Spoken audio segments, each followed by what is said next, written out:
इसके अलावा hepatocellular carcinoma के मॉर्फोलॉजी में कह रहा है कि ये हेपेटोसेलुलर कार्सिनोमा रेंज कर सकते हैं वेल डिफरेंशिएटेड से लेके हाईली एनाप्लास्टिक लीजन हो सकती हैं।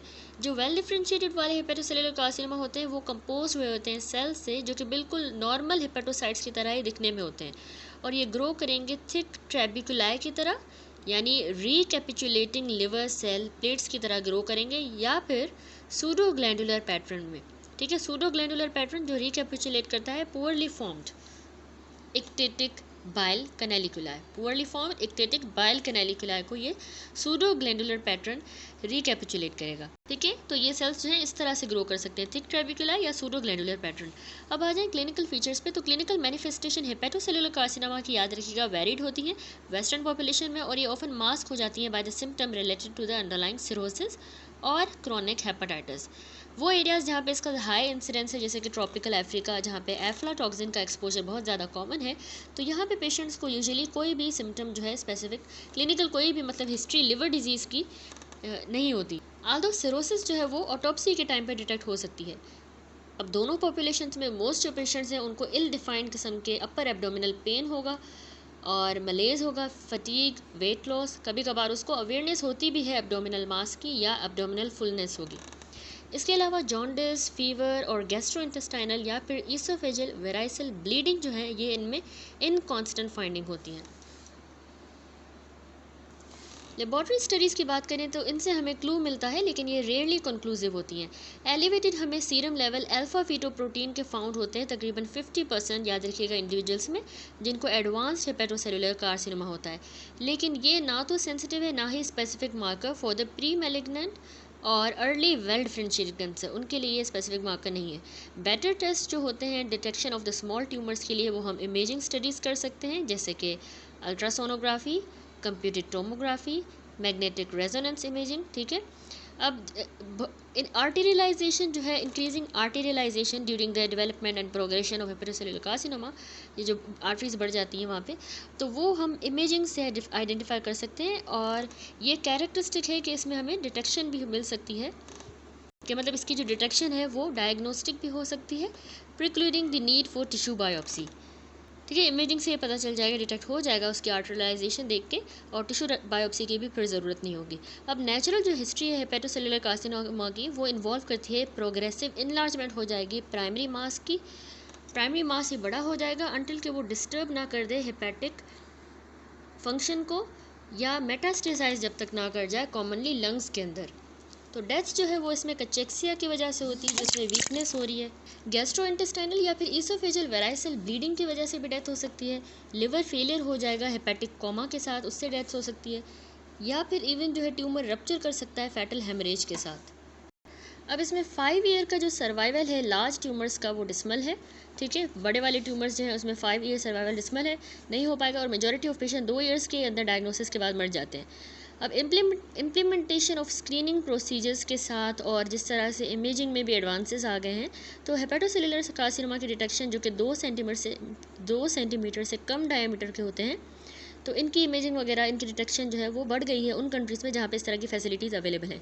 तो इस तरह के जो छोटे ट्यूमर्स हैं उनको हम सर्जिकली या रिमूव भी कर सकते हैं या एब्लेट भी कर सकते हैं। एब्लेट कैसे करते हैं हम, एम्बोलाइजेशन के थ्रू, या फिर अब आजकल माइक्रोवेव रेडिएशन भी आ गई है, या हम फ्रीजिंग के थ्रू। तो अब इनका जो है अच्छा आउटकम होता है। अगर रिलेटिवली जो छोटे हेपेटोसेलुलर कार्सिनोमा है वो एडवांस स्टेज में अगर अराइज कर रहे हैं, जैसे कि सिरोटिक वाले स्टेज में, मतलब सिरोसिस भी साथ में हो गई है लेकिन छोटे छोटे कार्सिनोमा है क्रोनिक लिवर डिजीज़ में, या फिर वो लिवर तो इनमें मतलब इस तरह के केसेस में लिवर ट्रांसप्लांटेशन ही इनका बेटर ऑप्शन होता है। मतलब सिरोसिस भी है और वो कार्सिनोमा भी है, तो लिवर ट्रांसप्लांटेशन ही अच्छा उसमें ऑप्शन होगा, और क्यूरेटिव यही है। रेडियो फ्रीक्वेंसी एब्लेशन भी एक ट्रीटमेंट है, और कीमो एम्बोलाइजेशन ये हम यूज़ करते हैं ताकि जो अनरीसेक्टेबल ट्यूमर्स होते हैं जिनको हम काट के निकाल नहीं सकते उनको हम कंट्रोल करें। ठीक है, काइनेज इनहिबिटर जो सोराफेनिब है, ये भी जो है इंडिविजुअल्स की लाइफ को प्रोलॉन्ग कर सकती है जिनको एडवांस स्टेज का हेपेटोसेलुलर कार्सिनोमा हो गया है। ठीक है, ये एक काइनेज इनहिबिटर है। नेक्स्ट अगला मेलिग्नेंट ट्यूमर है, सॉरी बिनाइन ट्यूमर।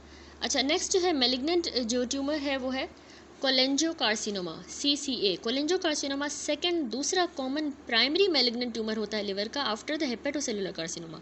तो ये जो हमारी इंट्रा हेपेटिक और एक्स्ट्रा हेपेटिक बाइल डक्ट्स हैं उनसे अराइज करता है। ये तकरीबन 3% ऑफ द GIT कैंसर करवा रहा है यूएस में, जहाँ पे अप्रोक्सीमेटली 2000 से 3000 नए केसेस हर साल आ रहे हैं। हाउएवर इस तरह के रीजन्स में जो साउथ ईस्ट एशिया के हैं, जैसे कि नॉर्थ ईस्टर्न थाईलैंड हो गया, लाओस, कैम्बोडिया, जहाँ पे इन्फेस्टेशन लिवर फ्लूक्स की इंडेमिक होती है, तो यहाँ कोलेंजोकार्सिनोमा ज़्यादा कॉमन है, 30 से 40 गुना ज़्यादा हो रहा है बनस्बत एशिया के, जहाँ पे लिवर फ्लूक की इन्फेस्टेशन नहीं होती, तो उसकी निस्बत यहाँ पे ज़्यादा है। तो सारे जो रिस्क फैक्टर होते हैं कोलेंजोकार्सिनोमा के, वो क्रोनिक इन्फ्लामेशन करवाते हैं और कोलेस्टेसिस करवाते हैं, which presumably promote the occurrence of somatic mutation हो जाएगी उसकी वजह से, या एपिजेनेटिक एल्ट्रेशन आ जाएंगी हमारे कोलेंजोसाइट्स में। अब रिस्क फैक्टर कौन से आ जाएंगे? रिस्क फैक्टर्स जो हैं इसमें वो है, एक तो लिवर फ्लूक्स के साथ इन्फेस्टेशन हो जाए, पार्टिकुलरली ओपिस्थोरचिस या फिर क्लोनोर्किस स्पीशीज़ के साथ। इसके अलावा क्रोनिक कोई इन्फ्लामेटरी डिजीज़ हो हमारी लार्ज बाइल डक्ट्स की, तो भी ये हो सकता है कार्सिनोमा, जैसे कि हमने डिस्कस की प्राइमरी स्क्लेरोजिंग कोलेंजाइटिस में हो रहा था। इसके अलावा हेपेटोलिथियासिस हो जाए या फिर फाइब्रोपोलिसिस्टिक लिवर डिजीज़ हो जाए। तो जैसा कि हमने देखा हेपेटोसेलुलर कार्सिनोमा के जो रेट हैं, उसी तरह जो कोलेंजोकार्सिनोमा के रेट है वो भी बढ़ रहे हैं पेशेंट में जिनको हेपेटाइटिस बी और सी होती है, या फिर जिनको non alcoholic fatty liver disease होती है, तो उनमें मतलब ये कोलेंजोकार्सिनोमा बढ़ रहा है। नेक्स्ट, अब मॉर्फोलॉजी देखें। हमारे जो एक्स्ट्रा हेपेटिक वाला कोलेंजोकार्सिनोमा होता है वो जनरली छोटी सी लीजन होती है at the time of diagnosis, और ये ऑब्स्ट्रक्शन करवा देती है बिलियरी ट्रैक की early in their course. Most of the tumour firm हमें मिलते हैं, ग्रे नोड्यूल्स होती हैं बाइल डक्ट के अंदर ही, ठीक है, बाइल डक्ट की वॉल के अंदर फर्म ग्रे नोड्यूल्स होंगी। कुछ जो है वो डिफ्यूजली इनफिल्ट्रेटिव होती हैं, बाकी जो है पेपिलरी होंगी या पॉलीपॉइड होंगी। उसके बाद है इंट्राहेपेटिक कोलेंजोकार्सिनोमास, जो कि नॉन सेरोटिक लिवर्स में होते हैं। अब ये फिगर देखिए, ये फिगर, तो इसमें हमें दिखाया गया है कोलेंजोकार्सिनोमा, ये मल्टीफोकल कोलेंजोकार्सिनोमा हो गया है लिवर में फ्रॉम अ पेशेंट जिसको इन्फेस्टेशन हो गई है लिवर फ्लूक क्लोनोर्किस सिनेंसिस के साथ, जिसमें अभी हमें यहाँ पे फ्लूक्स तो नज़र नहीं आ रहे, ठीक है। और इसमें देखें इन्वेजिव मैलिग्नेंट ग्लैंड्स नज़र आ रहे हैं रिएक्टिव स्क्लेरोटिक स्ट्रोमा के अंदर, ठीक है, इन्वेजिव मैलिग्नेंट ये ग्लैंड्स हैं। तो यहाँ भी यही बात कर रहा है कि हमें जो है इंट्राहेपेटिक वाले कोलेंजोकार्सिनोमा नॉन सेरोटिक लिवर्स में मिलते हैं, और ये ट्रैक करेंगे along the intrahepatic portal system से, वहाँ पे जाएंगे और वो प्रोड्यूस कर देंगे एक सिंगल सा मैसिव ट्यूमर बना देंगे। अब कोलेंजोकार्सिनोमा टिपिकली म्यूसिन प्रोड्यूसिंग एडिनोकार्सिनोमा होते हैं, ये पॉइंट आपने याद रखनी है, म्यूसिन प्रोड्यूसिंग होते हैं। इनमें से मोस्ट जो है वो वेल से लेके मॉडरेटली डिफ्रेंशिएटेड होंगे, ग्लैंडुलर या ट्यूबुलर स्ट्रक्चर्स की तरह ग्रो करेंगे और लाइन हुए होंगे मैलिग्नेंट एपिथेलियल सेल्स के साथ। तो इस फिगर बी में भी हमने देखा कि वो ग्लैंडुलर किस्म के हैं, ठीक है, यहाँ पे देखा हमने इन्वेजिव मैलिग्नेंट ग्लैंड्स हमें इसमें रिएक्टिव स्क्लेरोटिक स्ट्रोमा में नज़र आ रहे हैं। तो ये टिपिकली ना मार्क्ड डेस्मोप्लेजिया इंसाइट करवाएंगे। लिम्फोवास्कुलर इन्वेजन हो सकती है और पेरीन्यूरल इन्वेजन, ये दोनों इसमें कॉमन होती हैं, और ये आगे जाके एक्सटेंसिव किस्म की इंट्राहेपेटिक और एक्स्ट्रा हेपेटिक मेटास्टेसिस करवा देगी, ठीक है, लिम्फोवास्कुलर इन्वेजन से भी और पेरीन्यूरल इन्वेजन से, जो कि दोनों इसमें कोलेंजोकार्सिनोमा में कॉमन है।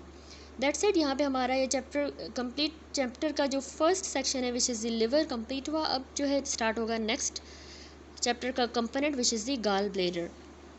तो इस गाल ब्लेडर वाले टॉपिक में हम सबसे पहले डिस्कस करेंगे गाल स्टोन डिजीज़। गाल स्टोन डिजीज़ देखें, ये तकरीबन 10 to 20% एडल्ट्स को जो वेस्टर्न कंट्रीज़ में रह रहे हैं नॉर्दर्न हेमिस्फीयर में, उनको ये डिजीज़ अफेक्ट करती है, और 20 to 40% जो लैटिन अमेरिकन कंट्रीज़ में, और सिर्फ 3 से 4% एशियन कंट्रीज़ में ये होते हैं। तो यूएस में तकरीबन 1 मिलियन नए केसेस गाल स्टोन के डायग्नोज हर साल हो रहे हैं, जिसमें 2/3 इंडिविजुअल्स जो हैं उनकी सर्जरी भी हो गई होती है, यानी वो सर्जरी करवा रहे होते हैं 2/3, जिसके नतीजे में रिमूवल किया जाता है तकरीबन 25 से लेके 50 million tons of stones per year उनके रिमूव किए जाते हैं सर्जिकली।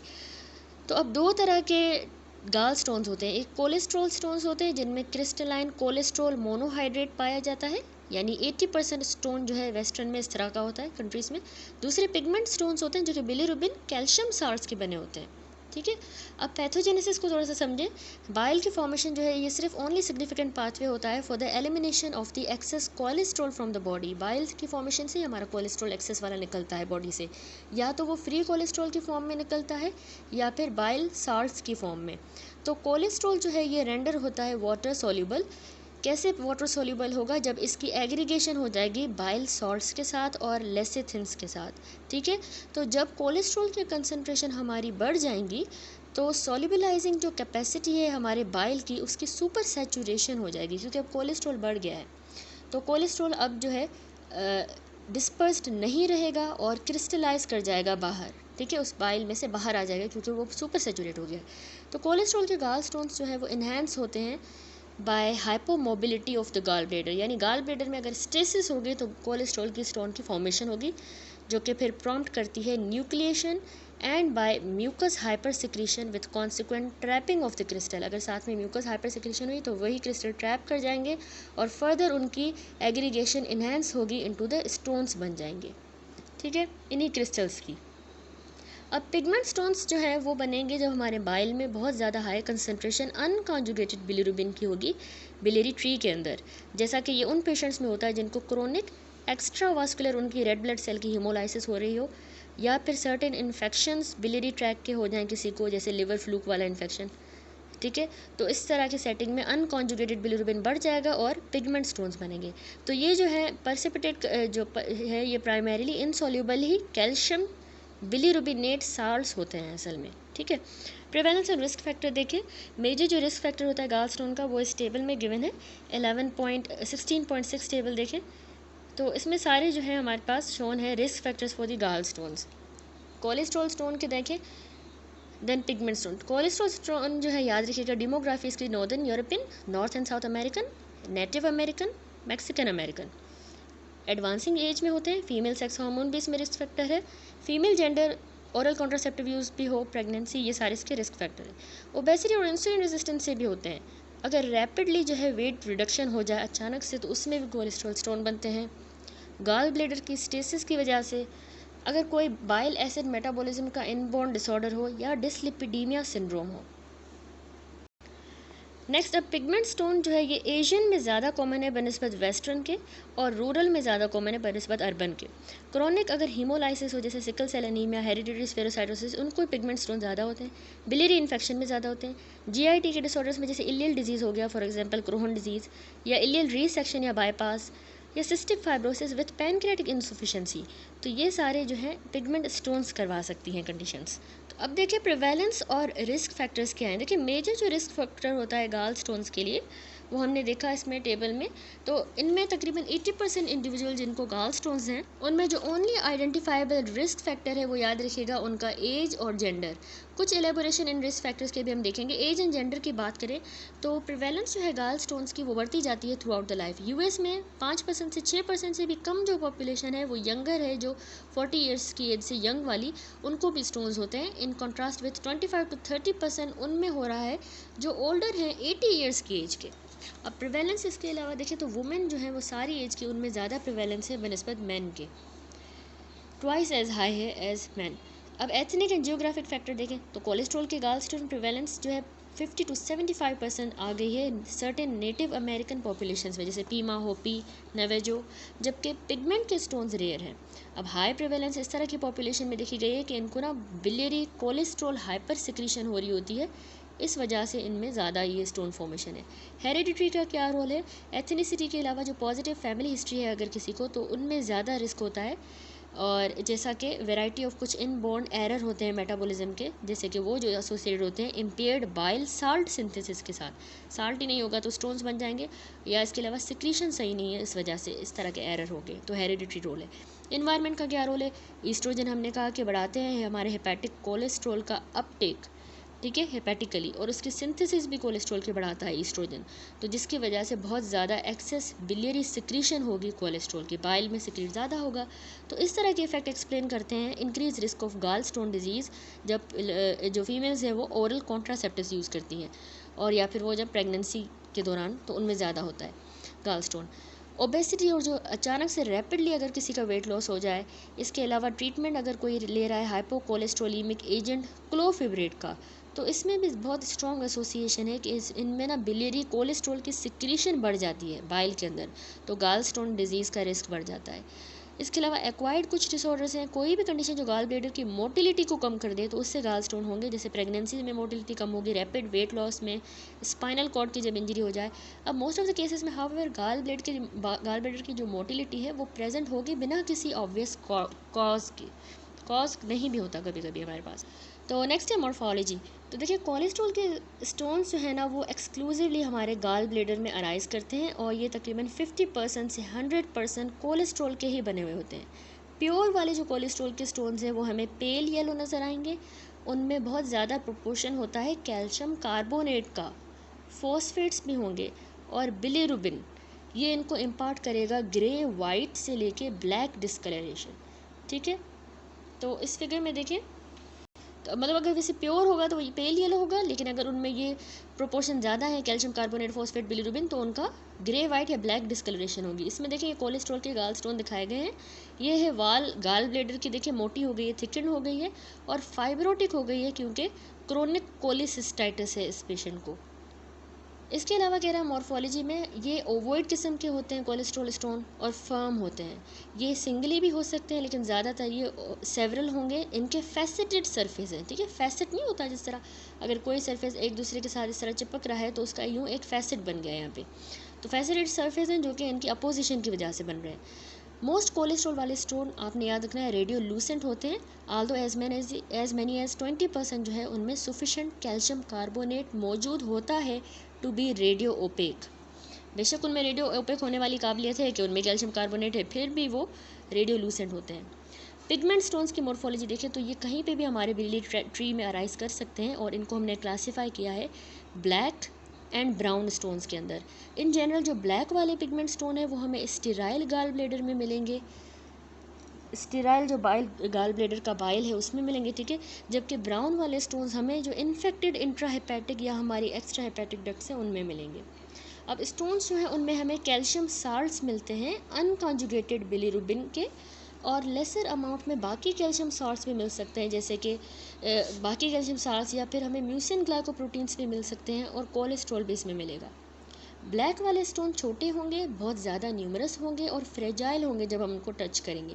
तो इस फिगर में 1640 में पिगमेंट स्टोन दिखाया गया है, सेवरल इसमें फैसेटेड ब्लैक गाल स्टोन्स नज़र आ रहे हैं, अदरवाइज अनरिमार्केबल गाल ब्लेडर में from a patient with a mechanical mitral valve prosthesis leading to the chronic intravascular haemolysis. तो उसकी इंट्रावास्कुलर हीमोलाइसिस हुई है माइट्रल वाल्व के प्रोस्थेसिस लगाने के बाद, जिसकी वजह से उसके ये हीमोलाइसिस की वजह से ये पिगमेंट स्टोन बने हैं। तो अब कह रहा है कि जो हमने ब्राउन की ब्लैक वाले हमने कहा छोटे होंगे, ज़्यादा होंगे, फ्रेजाइल होंगे जब टच करेंगे, लेकिन ब्राउन वाले जो है एक हो सकता है या फ्यू हो सकते हैं नंबर में, और उनका ना सॉफ्ट सा ग्रीजी सोप लाइक साबुन की तरह की उनकी कंसिस्टेंसी होती है। तो इसका मतलब है उनमें फैटी एसिड साल्ट्स मौजूद हैं जो कि हमारे बिलियरी लेसिथिंस से रिलीज़ हुए हैं बाय द बैक्टीरियल फॉस्फोलाइपेज। अब क्योंकि कैल्शियम कार्बोनेट और फॉस्फेट जो हैं उनकी वजह से 50 to 75% जो ब्लैक वाले स्टोन्स होते हैं वो रेडियो ओपेक ही होते हैं, वहाँ हमने देखा था वो रेडियो लूसेंट थे, लेकिन कैल्शियम कार्बोनेट है इस वजह से। अब ब्राउन स्टोन्स जो हैं उनमें कैल्शियम सोप क्योंकि मौजूद है तो वो रेडियो लूसेंट रहेंगे। तो ये फीचर्स आपने अच्छी तरह से इनके याद रखने हैं। अब क्लिनिकल फीचर्स पे आ जाएँ तो गाल स्टोन जो है वो सालों तक रह भी सकते हैं बिना कोई सिम्टम करवाए।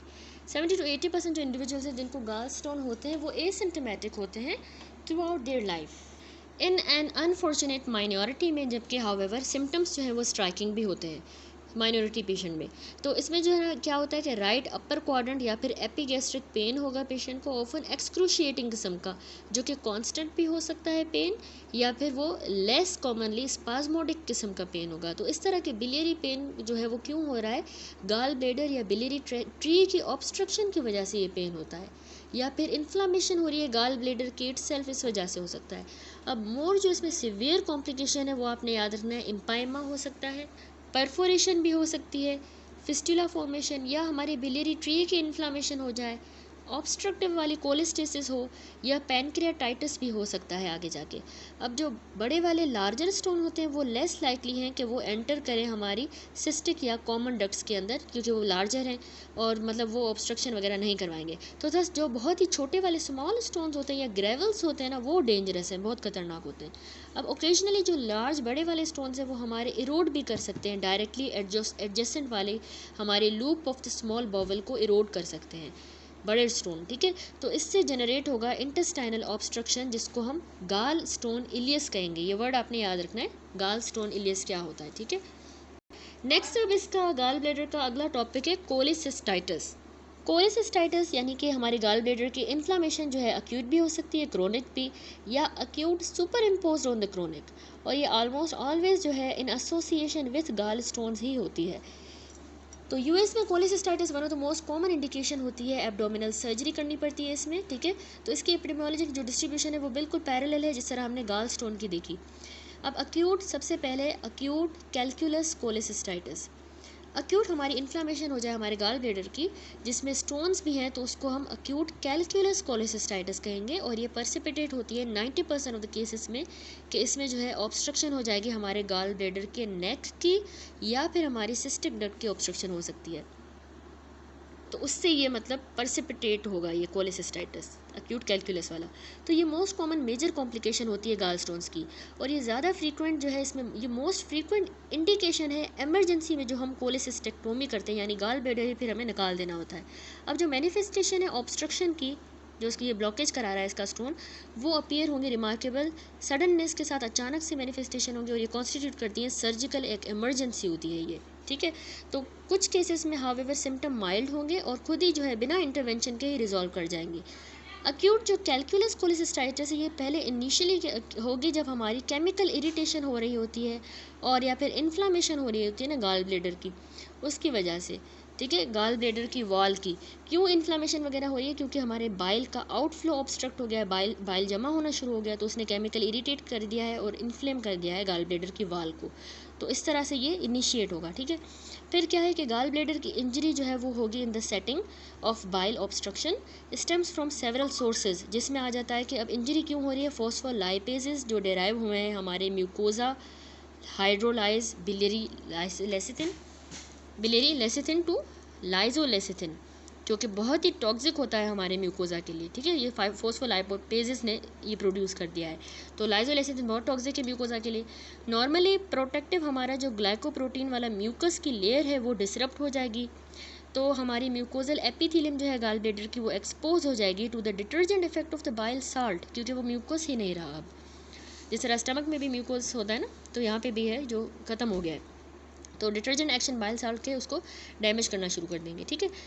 इसके अलावा प्रोस्टाग्लैंडिन रिलीज होते हैं हमारी वॉल के अंदर of the distended gall bladder, ठीक है। वो फिल हो गया ना, स्टेसिस हो रही है, तो उसमें से फिर प्रोस्टाग्लैंडिन्स भी रिलीज हो रहे हैं जो फर्दर इन्हेंस करेंगे म्यूकोजल और म्यूरल इन्फ्लामेशन को। और इसके अलावा याद रखिएगा कि डिस्टेंशन भी हो रही है और ज़्यादा इंक्रीज इंट्राल्यूमिनल प्रेशर बढ़ रहा है, तो इससे जो ब्लड फ्लो है हमारी गाल ब्लैडर की म्यूकोजा की तरफ, वो ब्लड फ्लो कॉम्प्रोमाइज़ हो रहा है प्रेशर बढ़ने की वजह से और डिस्टेंशन की वजह से। अब सारे ये जो इफ़ेक्ट्स हैं ये होंगे in the absence of the bacterial infection, कोई इन्फेक्शन नहीं है लेकिन ये बैक्टीरियल इन्फेक्शन बाद में सुपर इम्पोज हो सकता है। नेक्स्ट है अगला acute A calculus cholecystitis. Between 5% and 12% जो गाल ब्लैडर्स हम रिमूव करते हैं अक्यूट कोलिसिस्टाइटिस के, उनमें गाल स्टोन्स नहीं होते 5 से 12% वाले केसेस में। मोस्ट ऑफ द केसेस में जो है ये सीरियसली इल पेशेंट्स में होता है। कुछ कॉमन इसके प्री डिस्पोजिंग इंसल्ट्स होती हैं फॉलोइंग। एक तो अगर मेजर सर्जरी की गई हो, उसकी वजह से जो है किसी भी मेजर सर्जरी में अक्यूट ए कैलकुलस बिना स्टोन वाली कोलिसिस्टाइटिस हो सकती है। सीवियर ट्रॉमा के बाद जैसे मोटर व्हीकल क्रैशेस में होता है, सीवियर बर्न्स में भी ये वाली सिस्टाइटिस हो सकती है, या सेप्सिस में। तो बाकी इसके कॉन्ट्रीब्यूटिंग फैक्टर में डिहाइड्रेशन है, गाल ब्लैडर में अगर स्टेसिस हो जाए, स्लजिंग, वास्कुलर कॉम्प्रोमाइज़ और बैक्टीरियल कंटेमिनेशन जब हो जाए, तो इस तरह की कोलिसिस्टाइटिस सेट इन हो जाएगी। देन अक्यूट के बाद डिटेल में है क्रोनिक कोलिसिस्टाइटिस। क्रोनिक कोलिसिस्टाइटिस आपने याद रखना है कि ये सीक्वल हो सकता है या फिर यानी कि रिपीटेड जो बाउट आ रहे हैं अक्यूट वाली कोलिसिस्टाइटिस के, उसी का सीक्वल है ये क्रोनिक कोलिसिस्टाइटिस होगा। लेकिन मोस्ट इंस्टेंसेस में ये बिना किसी एंटीसीडेंट हिस्ट्री के ही डेवलप करता है, यानी अक्यूट अटैक की कोई भी एंटीसीडेंट हिस्ट्री नहीं भी हो सकती, खुद ही ये क्रोनिक वाला डेवलप कर जाएगा। अब अक्यूट कोलेसिस्टाइटिस की तरह ये क्रोनिक वाली ऑलमोस्ट ऑलवेज एसोसिएटेड होती है गाल स्टोन के साथ, इसमें भी गाल स्टोन होंगे। हाउएवर गाल स्टोन जो है वो इसमें एसेंशियल पार्ट नहीं होते कि यही इनिशिएट करवा रहे हैं इन्फ्लामेशन को या ये डेवलपमेंट करवा रहे हैं पेन की, क्योंकि जो क्रोनिक वाली ए कैलकुलस कोलेसिस्टाइटिस है उसमें भी सिम्टम्स होते हैं और मॉर्फोलॉजिक अल्ट्रेशन हो जाती हैं जो कि बिल्कुल सिमिलर है उसमें जिसमें कैलकुलस फॉर्म है। ए कैलकुलस और कैलकुलस में भी सिम्टम्स सिमिलर ही होते हैं, तो हम नहीं कह सकते गाल स्टोन की वजह से इन्फ्लामेशन हो रही है, पेन हो रहा है। रादर सुपर सेचुरेशन हो जाती है बाइल की, ठीक है, बहुत ज़्यादा सेचुरेट हो गया है, तो ये इसमें अपीयर हुआ है to predispose to both the chronic inflammation and most instances में स्टोन फॉर्मेशन भी इसी बाइल की सुपर सेचुरेशन की वजह से हो रहा है। अब माइक्रो ऑर्गेनिज्म आपने याद रखना है कि ज़्यादातर ई कोलाई और इंटेरोकोकाई ये भी कल्चर किए जा सकते हैं from the bile in only about 1/3 of the cases. Unlike the acute calculus वाली कोलेसिस्टाइटिस जो हमने डिस्कस की, यहाँ पे जो है ऑब्स्ट्रक्शन गाल ब्लेडर के आउटफ्लो की बाय द स्टोन्स, यहाँ पे ये रिक्वेसाइट नहीं है क्रोनिक कोलेसिस्टाइटिस में, ठीक है, यानी ऑब्स्ट्रक्शन गाल ब्लेडर की आउटफ्लो की ज़रूरी नहीं कि इसमें होगी। मोस्ट गाल ब्लेडर्स को हम इलेक्टिव सर्जरी के वक्त रिमूव करेंगे फॉर द गाल स्टोन्स, वो हमें फीचर शो करेंगे क्रोनिक कोलेसिस्टाइटिस के, जो कि इसको बनाता है लाइकली कि बिलियरी सिम्टम्स जो है वो इमर्ज ही कर रहे हैं आफ्टर द लॉन्ग टर्म को एग्जिस्टेंस ऑफ द गाल stones and low grade inflammation. ठीक है, क्रोनिक है ना, तो लो ग्रेड की इन्फ्लामेशन और को एग्जिस्टेंस साथ में गाल स्टोन्स भी हैं, उसी वजह से जो है बिलियरी सिम्टम्स हमें इसमें मिलते हैं। ठीक है, लो ग्रेड की याद रखिएगा इन्फ्लामेशन होगी और को एग्जिस्टेंस होगी लॉन्ग टर्म गाल स्टोन्स की। अब मॉर्फोलॉजी सबकी देख लें। अक्यूट वाला जो हमने कोलेसिस्टाइटिस कहा कि उसमें क्या होगा, गाल ब्लेडर बड़ा हो जाएगा, इनलार्ज हो जाएगा, टेंस किस्म का होगा, ब्राइट रेड होगा या ब्लॉची होगा, वॉयलेशियस कलर का होगा। ठीक है, वॉयलेशियस वाला जो है इसका मतलब है कि हमें इम्पार्ट कर रहा होगा सब सिरोजल हेमरेज। ठीक है, सब सिरोजा में जो है हेमरेज हो रही है, इसलिए वॉयलेशियस कलर है उसका। सिरोजा जो है फ्रीक्वेंटली वो फिब्रिनस या फिर सिवियर केसेस में वो फिब्रिनोपैरुलेंट एक्सुडेट के साथ पूरा सिरोजा कवर हुआ होगा। ठीक है, 90% जो केसेस होते हैं उनमें हमें स्टोन मिलते हैं, जो स्टोन जो होंगे ये ऑफन ऑब्स्ट्रक्ट कर रहे होंगे neck of the gall bladder को या फिर सिस्टिक डक्ट को ऑब्स्ट्रक्ट कर रहे होंगे। तो गाल ब्लेडर का जब हम लूमेन देखेंगे तो वो फिल हुआ होगा क्लाउडी या टर्बिड किस्म के बाइल के साथ, जिसमें फिब्रिन होगा, ब्लड और पस। ठीक है, तो जब हम कंटेन जो एक्सुडेट है वो ज़्यादातर पस उसमें अगर हमें मिलता है मोस्टली, तो इस कंडीशन को फिर हम कह देंगे इम्पाएमा ऑफ द गाल ब्लेडर, अगर ज़्यादातर पस मिल रहा है। अब जो माइल्ड केसेस होते हैं उसमें हमें गाल ब्लेडर की वाल जो है थिक एंड मोटी हो जाएगी, एडिमेटस मिलेगी और हाइपरेमिक मिलेगी। जो उससे भी ज़्यादा सिवियर केसेस होंगे उसमें गाल ब्लेडर बिल्कुल ग्रीन ब्लैक कलर का हो जाएगा और नेक